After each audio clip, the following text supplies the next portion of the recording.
ओम श्री हरि नारायणाय नमः।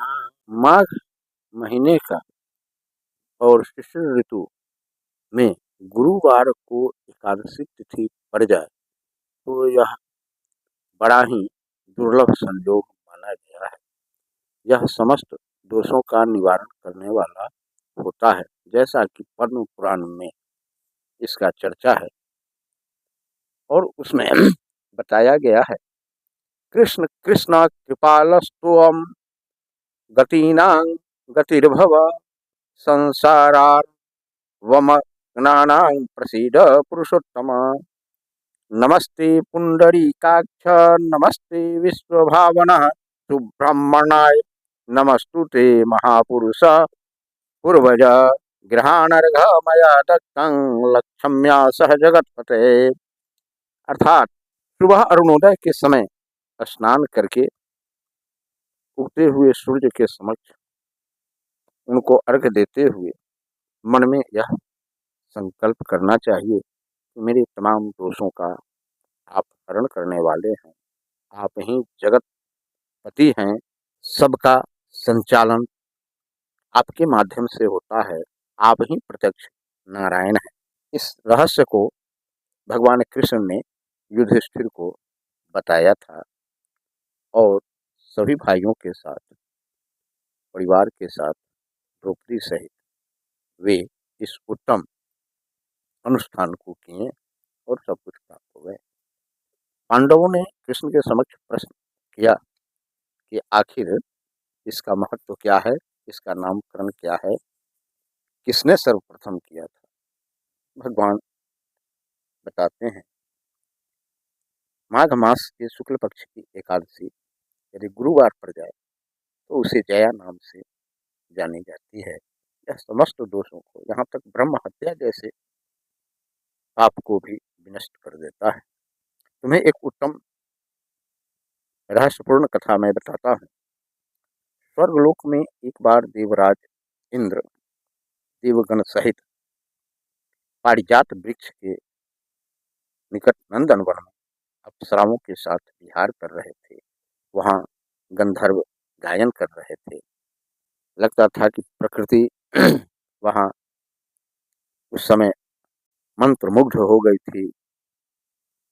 सभी अपने आप में विलीन हो गए थे। गंधर्व जो गायन कर रहे थे उसमें पुष्पदंत, चित्रसेन तथा उनका पुत्र, ये तीनों प्रधान गायक थे। चित्रसेन की स्त्री का नाम मालिनी था। मालिनी से एक कन्या उत्पन्न हुई थी जो पुष्पवंती के नाम से जानी जाती थी।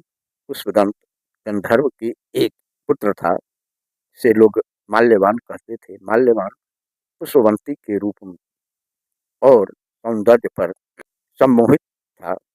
वे दोनों भी इंद्र के संतोषार्थ नृत्य गायन में उपस्थित थे, लेकिन इन दोनों का अपने कार्य में मन स्थिर नहीं था।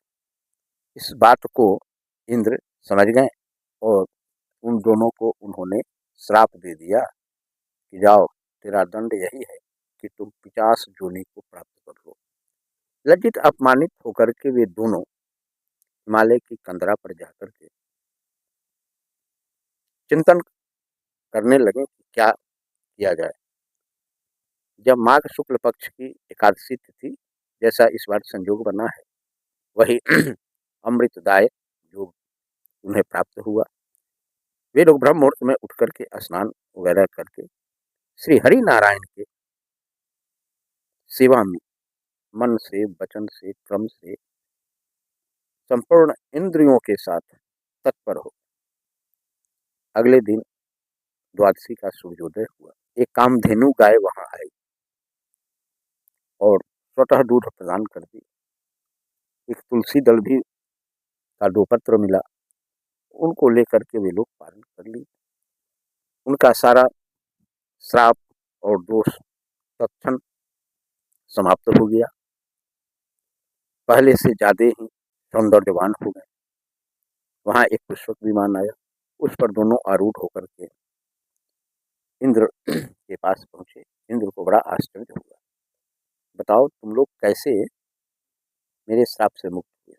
उन दोनों ने एकादशी व्रत के इस महात्म्य को उनके समक्ष प्रस्तुत कर दिया। इंद्र प्रसन्न हो गए और उन्होंने उन दोनों को सुधा पान कराया।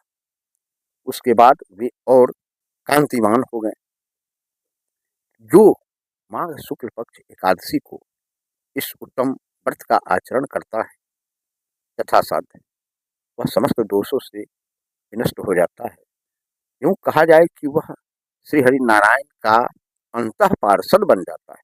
इसका सार उद्देश्य इस एकादशी का है कि अपने कर्म में, अपने निष्ठा में, अपने साधना में तत्पर रहें, मन को विचलित नहीं करें, सबों को सम्मान प्रदान कर दें। फिर क्या है, स्वर्ग आपके चरणों में होगा। महानुभाव, मेरे सभी श्रोतागण, यह सारांश यदि आपको अच्छा लगा है, बड़े यत्न के साथ, मेहनत के साथ इन तथ्य को मैं खोज करके आप लोगों के समक्ष प्रस्तुत कर रहा हूँ।